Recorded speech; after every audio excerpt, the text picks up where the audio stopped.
that might be in name only. Evan Lazar, CLNS Media here. And this is what happened, which is next to nothing. Patriots swung a move, might have been the only team to swing a move. Thoughts of a massive rebuild, trading Stephon Gilmore, Joe Thuney, stockpiling draft picks. That didn't happen. Patriots, what's amazing, and again, we'll fill in people with what did happen. They did trade for Isaiah Ford from the Dolphins. We'll get into him a little bit and what he does. This is very much the type of trade that Bill Belichick would make, Evan, if the team was in contention, which is low cost, possibly high reward, fill a need, not give up any real assets here, see if you can bring a guy to plug a hole here on your team. And that's kind of what they did, which signals to fans they're still playing to win to an extent. So let's I'll ask you, what do you think the most interesting thing here is, what they did do or what they didn't do?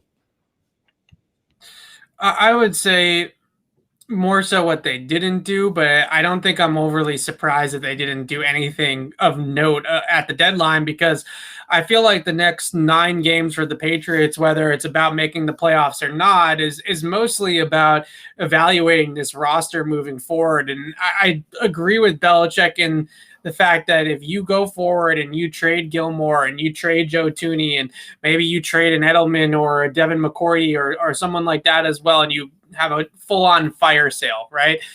I just don't know how you then properly evaluate the rest of your roster throughout the rest of the year. You know, if you put Jared Stidham, let's say you want to get him some run towards the end of the season to see what you got there, and you put him in there without Thuney anymore at left guard, with these receivers that you have around him that nobody can win with, whether it's Cam or Tom Brady, then what are we really going to learn about Stidham in that time? And similarly, if you take Gilmore out of the defense, now, what are we really going to learn about Josh Uche or Anthony Jennings or Kyle Duggar, whatever the case may be? So I sort of understand wanting to keep the rest of the foundation around them so that they can sort of be able to have a little bit of semblance of respectability and competition throughout the rest of the year. I don't know if there's a ton of precedent of truly tanking like Philadelphia Sixers style in the NFL and having that work. You know what I mean? Like, I don't know if that's really the only team that's ever done it in recent memory successfully, I guess, is the Indianapolis Colts. But they tanked knowing that Andrew Luck was going to fall into their laps with the #1 pick. They also were forced into tank mode because Peyton Manning had to miss the year with his neck fusion surgery, and so they were bad anyway, and it just kind of happened that way. So that might have not been the case had Manning been healthy enough to play. So yeah, obviously that worked. You've seen other teams stockpile picks, and you're right. This isn't a path to success. You're not bringing in that one play. Again, people might look to Lawrence or a savior quarterback, particularly if you're the Patriots right now, and think, I don't know, maybe. And realistically, if you want to land one of those blue chippers, you got to get into the top 6 picks in order to do that. And I just, as bad as the Patriots have been, or as limited as this roster has been, I think they'd really have to puke all over themselves the rest of the year to be that bad. I think even worst case scenario, you're looking at a team drafting 9, 10, 11, 12.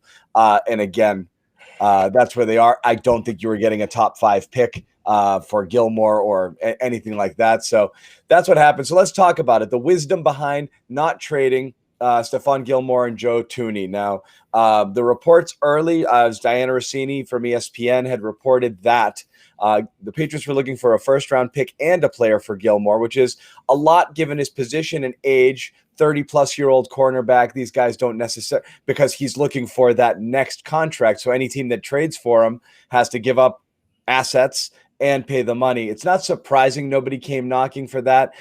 I would say I am somewhat surprised there wasn't something close enough for the Patriots to consider. We might learn more as time goes on. Maybe they turn down a second. We'll see. But as of right now, it looked like they set the bar really high with the idea that probably nobody's going to take this. If somebody really wanted to, great. But it seems like they really weren't intent on trading Gilmore. They weren't intent on trading Gilmore now. I think when we get to the draft, if we get to March, it's a much different conversation. I think the biggest thing that what you're seeing is talking to people around the league and listening to others is that the unknown about the salary cap next year and how the whole league is going to react to the way that revenue is processed through with the coronavirus. It basically put a hold on any sort of big ticket players moving this deadline, because teams were reluctant to give up big draft capital for a player because you're not going to give up 4 or 5 years of team control when you're not 100% certain about what the landscape of the league is going to look like, and if you're going to be able to afford a player or want to be able to pay a player high, market value, top dollar contract.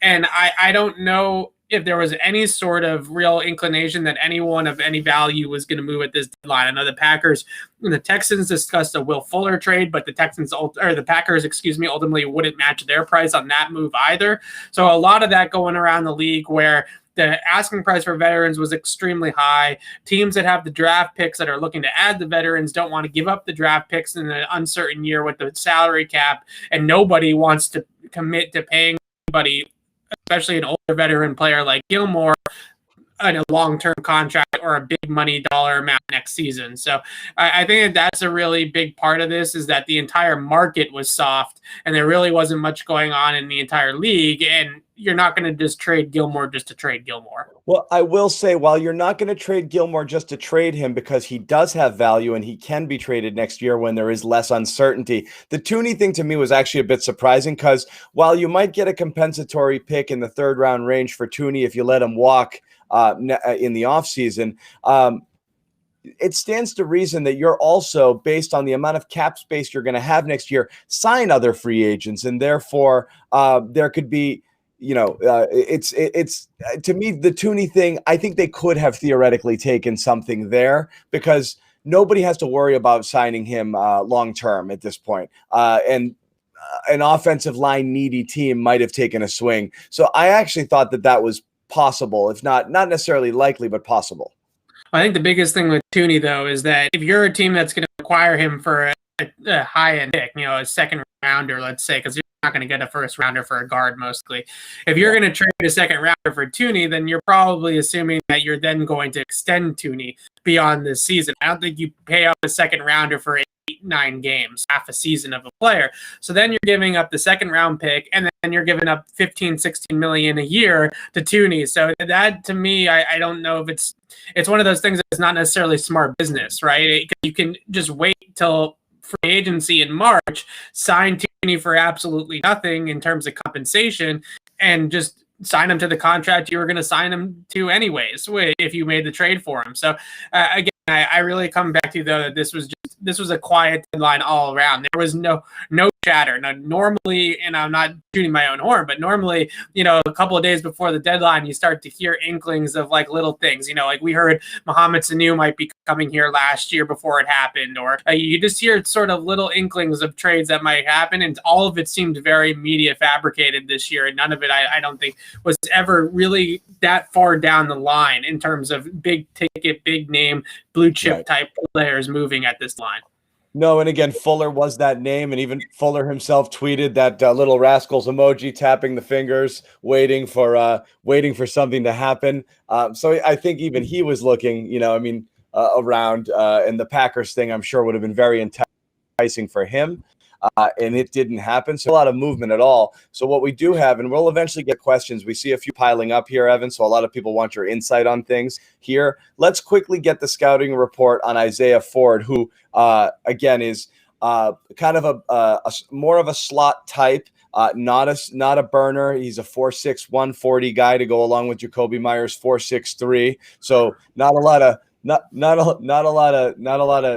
of juice back there, but a guy who, again, based on everything we're reading here, is there's traffic in the slot in Miami, so this frees up the opportunity for them to play other people, and actually does fill a need here, and he could step in here and help. I mean, certainly can't be worse. This also, again, with Edelman being out several weeks, you did need something here. So your thoughts on what you know about this player, whether the college tape, anything you've seen from him?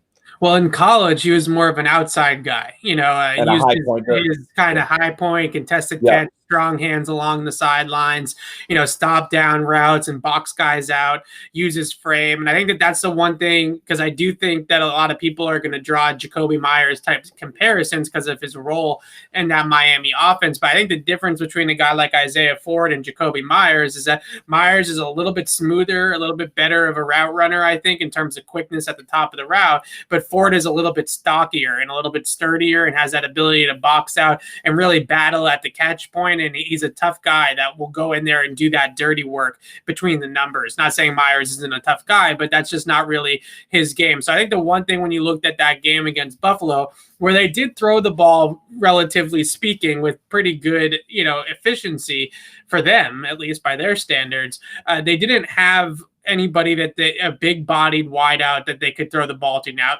Ford is not 6'4", but he's at least a little bit stockier than the other options, like a Damiere Byrd or like a Myers or like a Gunnar Olszewski. And if you assume that Harry is still in concussion protocol and you're not sure when he's going to get out of concussion protocol, you already don't have Julian Edelman for a couple of weeks. They needed a body. They got a body. And I think Ford is the type of guy that really, towards the end of last year, he killed the Patriots in Week 17 in that game. He had 7 catches against New England in that Week 17 game. And I think that they saw him as a player that played in a similar system under Chad O'Shea a year ago, had some success in the Patriots offense. He knows the playbook. And again, he has a little bit more toughness at the catch point than maybe some of the other guys that they have. Because all last game, I'm thinking to myself watching the game back, they got Myers out there, they got Byrd out there, they got Gunnar out there. I mean, they have zero size. Just zero size, because they have nobody at tight end that's catching the ball either. So there's just really nobody that gives you any sort of size or contested catch ability until Nikhil Harry gets back. Yeah, in just over a year, you've gone from Antonio Brown, Josh Gordon, and Julian Edelman to Jacoby Myers, Isaiah Ford, and Gunnar Olszewski, or Damiere Byrd, I should say, as the Patriots receivers. Also Tom Brady. It's a different team, no doubt about it. So we think Ford can help some here with Edelman out and with Harry. Who knows? Beyond that, Evan, this is what we've got, and this is what we have going forward. So I guess I'll look into the chat here and see if we see anything of note. But anything else you want to add just in terms of the trade deadline and the Patriots before we get to some of the commentary? Yeah, well, my biggest kind of takeaway from all of this and sort of what I'm going to write probably tomorrow is just, look, what do you do from here? Where do you go? Because you can talk in terms of play on the field, you mean? Yeah, because I can talk myself into, and me, I'll talk myself into the Patriots being relevant all day long. I can talk myself into 8-8. 7-9 and fighting for the 7th playoff spot. You can get there. And with their schedule in the back half of the season, they do enough things well, running the football on offense, using Cam as a weapon offensively like they did last game. And on top of that, defense, with their pass defense, is still a net positive when they're out on the field in terms of pass coverage. You can talk yourself into wins against both Jets games and maybe a couple of wins in the AFC East beyond that. And, you got Houston, who's not exactly going in the right direction. You got the Chargers with a rookie quarterback. Yeah, they have some tough games against Baltimore, against Arizona, but at the end of the day, I can see them actually coming out with the second half of the season of these last 9 games with a 5-4, 6-3 type of record in those contests. So my question is, and also adding on top of that, I think Bill Belichick is good enough that he can actually coach this group to that point, which is just crazy, right? I mean, I know that this team looks so talent depleted all up and down their roster, but I think that Belichick and the way that they schemed it up on offense last game and the way that they can cover on defense, all of that together, you can make a 9-8 type of football team. So my question is, moving forward, is do you do that, or do you keep losing? That's sort of what they decided, I guess, today. But I just think that there's 2 ways to go about this. You can put all the rookies on the field. You can put Jared Stidham on the field, and you can get those guys game experience and say, oh, we're just letting the kids play and let the record be what it is. Or you can actually go for this thing. And I do kind of feel like they're going for it a little bit. And that's sort of where I wonder, and this is kind of more into my brain and nowhere else, but I sort of wonder that gets into the whole ego thing a little bit with Bill Belichick, that he's not willing to roll over and accept a 5-11 season. And Right. I don't know if that's necessarily the best way to go about things long term for the organization and for the franchise, but that's where I feel like that's where we're heading right now. As we've talked about after last game and already once this week, I know you discussed it on Monday. The desire you have to see what the kids have and what the roster has, so you can better address your needs next year, or decide whether or not you have to cut bait with some people. And I'm not putting Harry necessarily in that boat. I don't think you're going to cut bait with him just yet, but you got to see who can play on this team. You want to see the rookies. You got to get the tight ends. You want to see all the rookies get as much action as they possibly can. And in order to do that, you're going to have to live with some mistakes, which at this point doesn't appear like Bill Belichick is ready to do. And again, I think everybody agrees, Evan, Cam Newton is the guy they should roll with at quarterback. But if there's any inkling in the back of your mind that Jarrett Stidham may be a starter for this team, and Cam Newton is not your quarterback beyond this season, it's probably time to move on from him as well. If you don't believe that and you think Cam might be a long-term answer, or Stidham certainly is not, I can understand that as well. But clearly at this moment, Bill is still in win now sort of mode. Let's get into and some I can't agree with him more on that one. Like, you're in week 9. You're not there yet where you're just throwing the towel. We're talking who knows? Maybe they could turn this around and Cam could start playing like Cam in week 2. And I'm not saying that that's going to happen, but you're not there yet. And especially on the defensive side of the ball, I think more so than Cam improving his game is if Josh Uche, Kyle Duggar, and Chase Winovich and all these guys in the front 7 start playing better, then they can start piecing this thing together on that side of the ball. So I think it's way too early to tank. If we're talking in week 15, 16, 17, where they're mathematically eliminated, then that's when I think we start having the Stidham conversation. A couple of improvements create a trickle, I guess, up effect. I don't know what else to call it, but one little thing can beget change somewhere else, and then so on and so on. So right now everything is off, but you're right. You shore something up on the front 7 a little bit, you get some semblance of a consistent pass rush. You have some receivers who can at least catch the ball or get some separation. You start to clean a few things up. Things could happen. Plus, you have to take this into account, and we've talked about it before. They still have 2 games with the Jets, and that's the NFL. That's the NFL equivalent of signing your name to the SATs. You know, like that's just a free 400 points. It's 2 wins right there. So you take them and go. And then you work it from there. Again, you're going to look back on those close losses, the ones that Cam had the ball in his hands for, and they're going to burn if this team gets to 8 wins and think, wow, 10 was really attainable. But you're right. A turnaround to respectability is not beyond the realm of possibility. Let's get some questions here. I've got John from Twitter asking, and again, Nikhil Harry in the concussion protocol right now, but his question, why don't they target him downfield more or throw to the rookie tight end up the seams? I feel like we've talked about this ad nauseum for the beginning of the year, but it still is a question on a lot of people's minds. It's definitely the number one question that I get about Nikhil is why don't they throw the ball down the field more to him? I think the biggest reason why there's no real great reason, because that's the one skill, contested catches, that have actually translated from college to the pros for Nikhil Harry. Right now, he's 4 for 8 on contested balls this season, which is 50% is actually, I know we call them 50-50 balls, but in reality, it's more like 60-40 in favor of the defense. And being 50-50 means that you're a good receiver in that regard. Why don't they just throw it to him down the field on a 9 route and just let him kind of jump over somebody?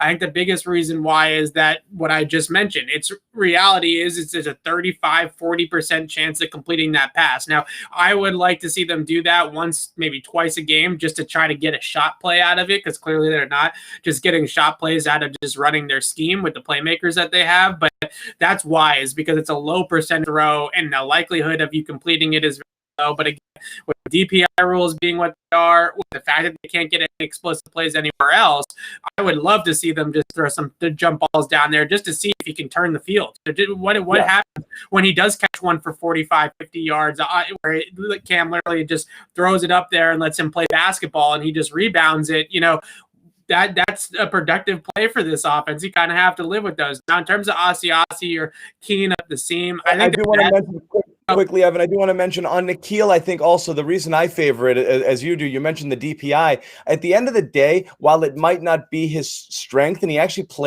he doesn't play as big as he is, he's still big where if you're a defensive back, you have to work to get around him to contest one of those balls. So no matter what, it's hard to get around or up and over a Nikhil Harry type body without making some form of contact, especially when you're all the way downfield and you're turning your head and a lot of stuff is happening. So you're inviting a little bit of chaos, which isn't necessarily a bad thing because they are so predictable and they're playing things so, close to the, line of scrimmage there that you're right. You've got to keep it honest a little bit and take some of those 50-50 shots. I think possibly McDaniels, they have it ingrained in their head where Brady just didn't like to throw those. He liked to throw to open receivers. And I don't know how many remnants of that still linger in this offense. That is so obsessed with not turning the ball over. But I got news for you. You're already turning the ball over. So might as well do it on a play that's tantamount to a punt down the field with the chance of flipping the field when you have no big plays right now. I think the risk reward factor with this offense, as you mentioned, is a good bit higher than with a Tom Brady precision offense, which is why would I take that shot? I'll just get there in 3 throws. And they're not doing that this year. So anyway, move on to the tight ends, because I know, again, that's another huge point of contention here. We had Asiasi last week who had a death in the family. He didn't play. Might have been a healthy scratch anyway, and Keene's not in there as well. So, again, people are wondering what's going on. We've heard rumblings that they're having a difficult time figuring out and practice and dropping the ball. But, again, you still want to see it, right? I would like to see it, but I think the biggest thing that you see with Cam so far is that throws up the seam. He's had a difficult time, whether it's a rookie tight end, Ryan Izzo, Julian Edelman, Nikhil Harry, of reading middle of the field coverage and being able to make those types of throws. So I don't know. They did hit Ryan Izzo up the seam maybe once or twice on little pop passes off of play action. Those typical pull the guard, run the tight end up the seam. We saw it with Gronkowski for 10 years, but it's not. That type of play action pass has not necessarily been great for Cam over the last couple of games, and they've kind of gotten away from that sort of style. And I've seen him struggle with reading the middle of the field and taking chances in the middle of the field. And also, if you're going to throw that ball to a rookie, you better be 100% confident that he's going to do the right thing, because that's where the middle of the field is really where turnovers happen. So I get that I would like to see them do it, just because at this point, what do they got to lose? But I think that based off of what I've seen out of Cam on tape, I can understand that maybe that's not necessarily where his comfort level is 100%, throwing it up the seam like that, especially to a guy he's not exactly familiar with. Yep, fair enough. You know what? We got some interesting questions here, Evan. Like 4 people, somebody suggested it, and everybody seems to like it, but everyone wants to change Nikhil Harry to tight end. And it is funny here because it doesn't work, and I see you shaking your head. But every time you have a big receiver who isn't able to win matchups against cornerbacks, everyone's mind immediately goes to move them to tight end. Exactly. Why can't this happen? He's only like about 30 pounds underweight to play tight end. He's about 6'3", 230, 225. You got to be up. You got to be 250, 255, I think, at the minimum there. The role that they want him to play, or the people want him to play, is more like a joker tight end. So if you go and you watch like the Giants, for instance, right, and you see how they use Evan Ingram as sort of like a matchup, move him around the formation. Evan Ingram probably can count on one hand how many times he's put his hand in the dirt and just blocked somebody in front of him on the line of scrimmage, right? He's a flex, and maybe they can get Nikhil into more of a flex role. And I think they have this year, moving him off the line of scrimmage a little bit, playing him a little bit more in the slot, and doing some things that are a little bit more like that. And I think people mentioned like Aaron Hernandez. Guys, go back and watch how quick Aaron Hernandez was at the top of the route. This is not Nikhil Harry is not Aaron Hernandez. He's not the same guy. Okay, he doesn't move the same. He doesn't run the same type of routes. He's not good with the ball in his hand. They're just different players. So if you go back and watch how they used Aaron Hernandez and how Aaron Hernandez was able to move and how fluid he was and how quick he was out of his breaks, it's a completely different style of player. Nikhil Harry is a vertical receiver. You need to get him up the field. It's just not anything like that. Yeah, the other thing I want to point out with Aaron Hernandez, which again, just to talk about what a physical freak this person is, he was a smaller move tight end coming in at about 255 pounds who ran about a 4.58. He put up 30 reps in the bench press at 225. Rob Gronkowski put up 17. Okay, just to He's a understand much better athlete than Nikhil. what type of a physical specimen Aaron Hernandez was. Yeah. He was on another planet. Okay, and as you mentioned, his ability, his lateral movement. I mean, they're putting him in at running back is a different type of person. Let's see what else we wanted to talk about here. A couple of people talking about free agents in the offseason that might be available on the Patriots side. And I want to find the comments before I talk about it. But a lot of them were, we mentioned Galladay, perhaps. Is that true? Is he free? Yeah, Allen Robinson. Of people those are the two big ones. Those are the two big ones. Of those two, we have Robinson, Galladay. Again, it's not good NFL business to sign these guys. Okay, there are teams who do this and splurge on this. The big contract free agent receiver. If you draft him and he turns into that guy in his first 4 years, phenomenal. That's great. The ones who go out and they sign these guys, it never pays out. That being said, you are at such a position of need here. Could you see any world in which the Patriots with cap space would consider something like this? And if so, who?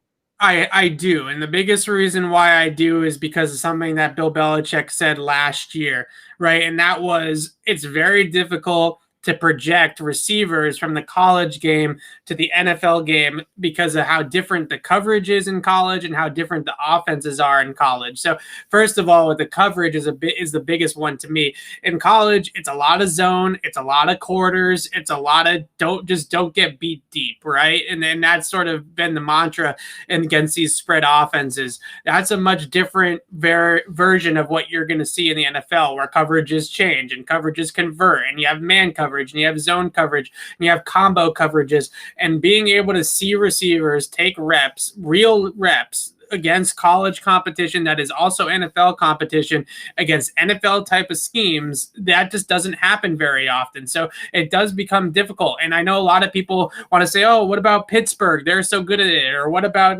Team Y? They're so good at it. But go ahead and look at like the success rate of first round wide receivers over the course of NFL history. It's not all Pittsburgh and sunshine and rainbows. I promise you. For every single, Justin Jefferson and CeeDee Lamb, there's, a Nikhil Harry and there's a Laquan Treadwell, and, just go on right down the line. Even in the top 10, that ends up happening. So that's why I actually see the Patriots looking at it like that and saying, okay, from a pro personnel standpoint, at least we can put this guy on the field in a similar system against NFL corners and NFL safeties and say he can win and he is a good football player. And I think that's the difference between maybe looking at it through the draft and looking at it through the pro personnel side, and why maybe I would see them going that route. And I don't know if they would in terms of paying top dollar for a guy on the free agent market, whereas like an Allen Robinson is going to be looking for like $18-20 million a year. I mean, maybe not, but in terms of going out there and getting a very team-friendly contract, like an Adam Thielen. They tried with Humphries. Adam Humphries is right.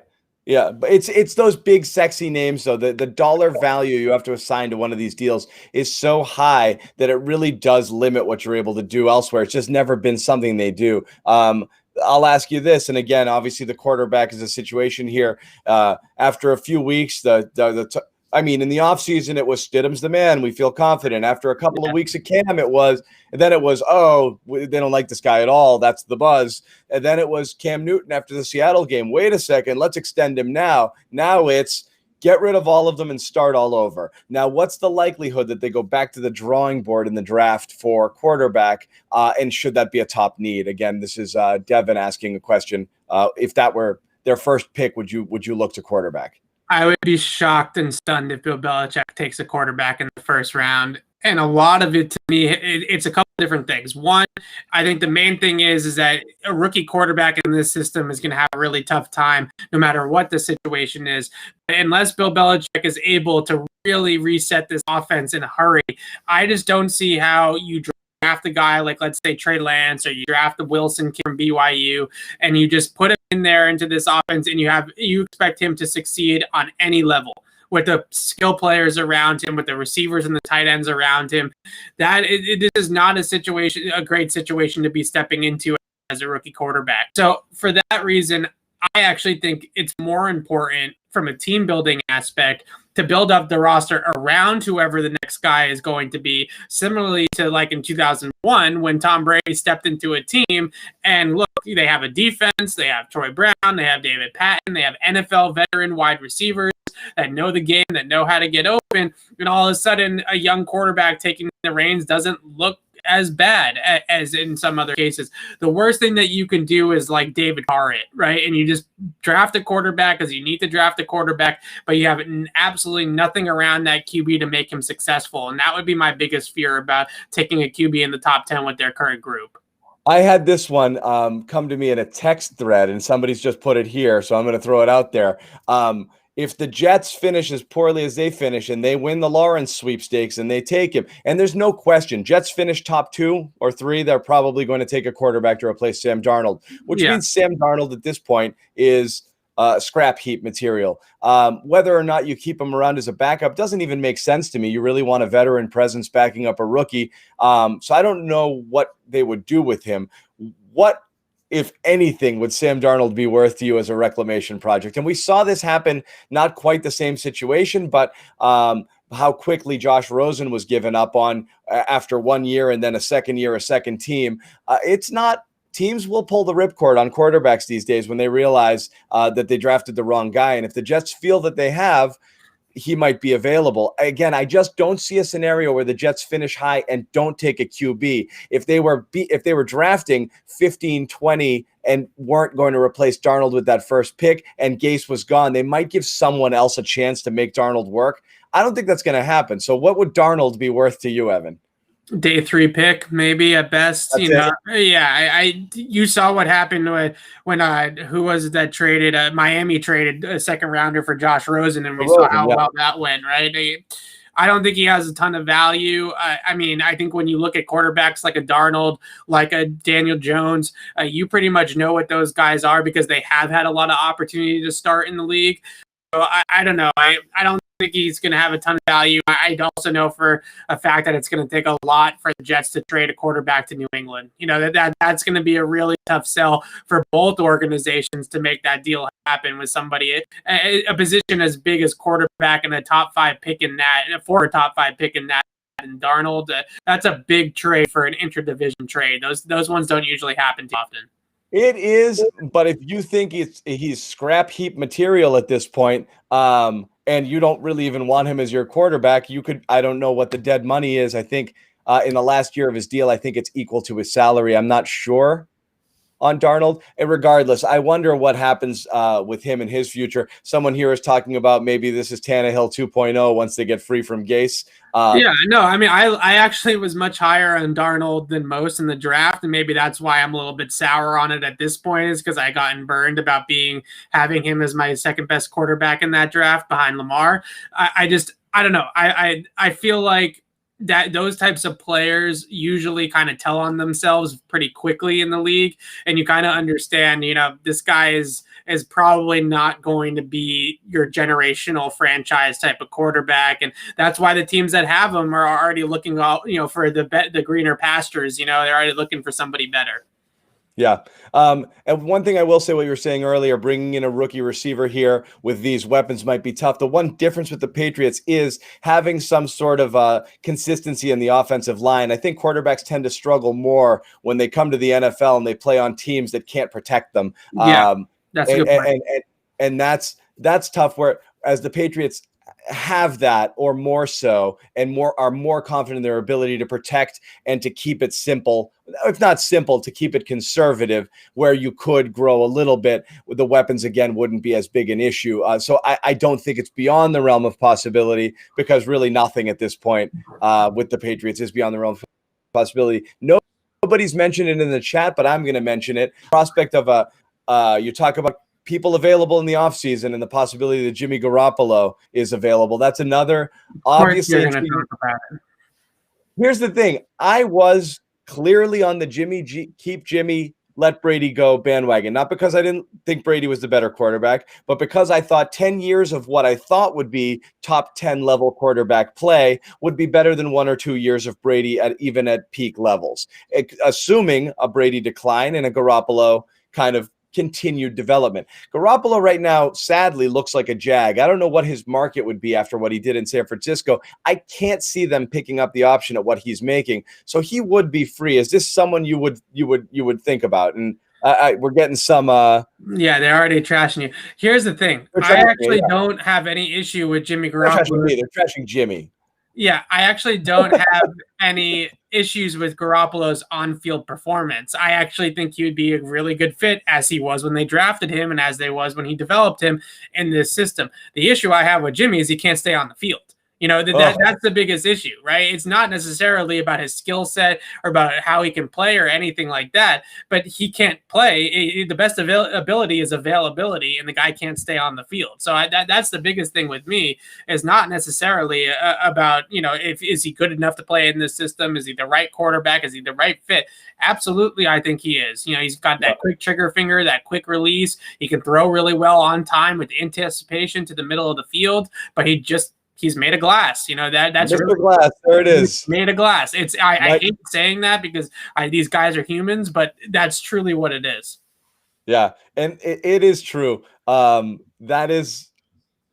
are some guys that there's some injuries that are freak injuries, but you do start to question time after time. Some bodies are just simply not genetically engineered. You know, they're just not made to withstand the punishment and the rigors of the NFL. And Jimmy G at this point appears to be one of them. So that's where we are with him. Let's see what else we have here. A lot of people showing a lot of love for Jacoby. I'm not going to get there. Someone asking why play Cam if he's not going to be the QB next year. I don't know if he is or isn't. I don't think that's been determined yet. I think it's more about evaluating him the rest of the year.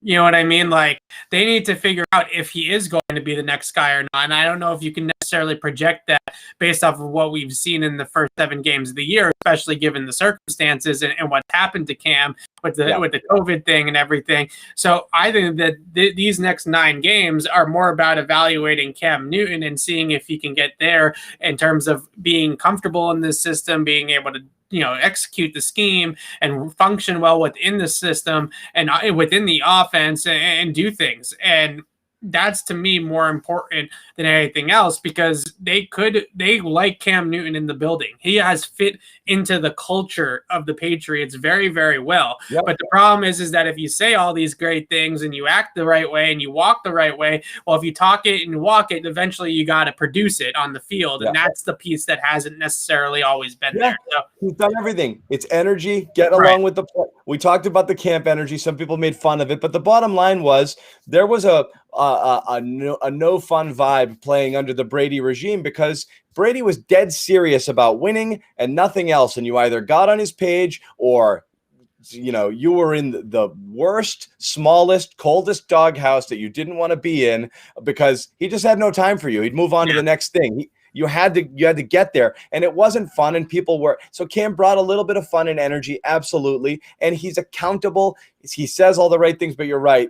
We're past that with this team. He's got to show it more, and certainly last game with dropping the ball out at the end of the game. This is an interesting one. I'm going to put it out as well from AJ on Twitter. Now, assuming there's no Fields or Jesus, he's Trevor Lawrence.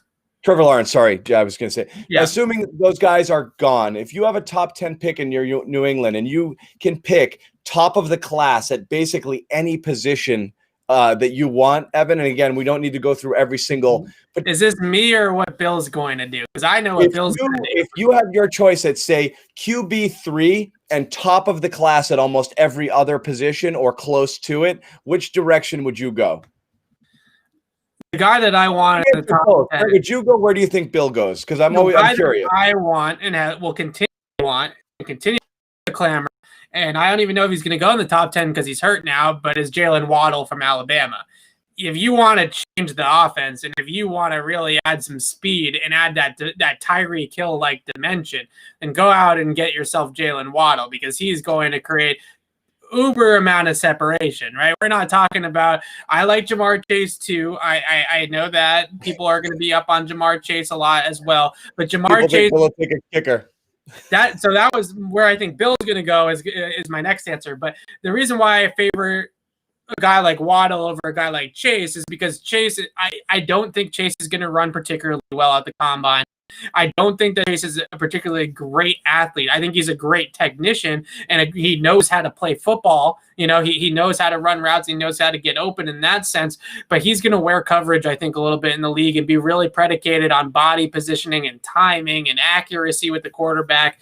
And I think Waddle's the type of guy that you can put into any system with any QB, and he's just going to get so open at times over the top of the defense that it's not going to matter. So that's what I would love to see. Now, in terms of where I think Belichick will go with the pick, I think it's a lot about positional value. And I don't know if he's going to look at wide receiver or if he's going to look at tight end and say, okay, that's really where you go with a top pick. You know, it's not necessarily one of those positions. So I think that you might be looking at like something like a pass rusher, or dare I say a corner, or a safety if they have an impact player there, something that Bill views as a big positional value get, and not necessarily what we all view as the exciting times, you know? Yep. All right. Well, again, thanks everybody for hopping on the chat. Again, this was a trade deadline special. Can I just go one more thing? Because I've seen this a lot today, and I just want to mention 40 time does matter for wide receivers. Stop telling me that 40 time does not matter for wide receivers, because that is hogwash baloney. Less so for running backs. Right, less so for running backs, but what the 40 time allows us to do at the combine, it allows us to watch game tape and see, okay, this guy is really fast and this guy is really slow, and then we can be able to compare those two guys on the 40 and say, okay, why did this guy run a 4.6, all right, and why did this guy run a 4.4, and is that going to match up? So I'm telling you right now that the 40 time matters for sure. So don't sit here and tell me that Jerry Rice ran a 4.7 or DeAndre Hopkins ran a 4.8 or whatever, because that is not to stop. Okay, you want to draft fast guys, you don't want to draft slow guys. 40 times are high 90s fastballs, okay? Of course, you don't need one to be successful. Jerry Rice is Greg Maddux. Those guys are technicians. Right. They're masterful. They transcend physical ability with all of the things that they can do. But you're right. At the very least, speed puts other teams on their heels. I will ask Jerry Rice if 40 time matters, because Jerry Rice was damn fast in pads when he was out on the football field. Game speed. Right. Yeah. And you can go ahead and watch the tape and figure out game speed. But then if you get... We lost Evan. This happens once per feed. He'll be back in 3, 2, 1. Boop. Wait, there he is. I timed it. I almost had it on the nose. You were ranting about Harry. Okay, with Nikhil Harry, all right, in college, you can see a guy that looks fast, right? He's reversing field, he's running by people, he looks fast, but then he runs a 4.5, 4.3, 4.54, something like that in the 40-yard dash, and you realize that, okay, wait a second, maybe it's not necessarily that fast. And now we can see from the next step, taking that to the NFL, that his speed didn't translate. So it does matter, and it's just... You gotta. AJ Brown did not run a 4.5. AJ Brown was in the 4.4s. So was Deebo Samuel. So was Terry McLaurin, was even lower than that. Was faster. DK Metcalf was even than that. All right. So that's the thing. It's not necessarily all about 40 time, but it does matter. It does matter. I promise. Yeah. I agree there. So that'll wrap it up here. Evan's got more stuff to do here, wrapping up the deadline again to recap for everybody. And thank you for joining. There's still a ton of people on the stream here. And thanks for the questions. And again, we'll keep doing this. Me 40 times because I went on a rant. When you get worked up, Evan, they're going to come back at you. So look, again, just to recap the deadline, a small deal for the Patriots. They traded a 7th rounder, it turns out, to Miami for Isaiah Ford. Fills a need. receiver that Evan thinks can step in and here. The bigger news potentially was not trading Stephon Gilmore or Joe Thuney, which signifies two things. Patriots are still in try to win now mode, and or they didn't get value in return. They said the asking price is really high. So they have these guys as potential assets heading into next year. Certainly Gilmore, you could see some activity there in the offseason with him. As for everything else, again, we're preparing for the Jets. This is the most exciting week of the year. Patriots, Jets. No, just kidding. But it's hopefully a game that the Patriots can win and kind of get some things right and knock them back on track into respectability. So we'll have much more stuff about the Patriots and the Jets throughout the week on clnsmedia.com, on our YouTube channel, Patriots Press Pass. So please subscribe there if you haven't already. Follow Evan Lazar on Twitter, Patriots CLNS on Twitter as well for constant updates. And obviously, we'll be sending alerts out here if you subscribe to our YouTube channel every time we go live, and you can grill Evan about the ridiculous things he says and 40 times and whatever else they're adding you about, Evan. I don't know. Yeah, Nikhil didn't come to a team with a true number one. I guess Julian Edelman just is already retired, right? Just over. Yeah. All right. So we're gonna wrap it up. Thanks everybody again for joining. We'll see you guys in a bit.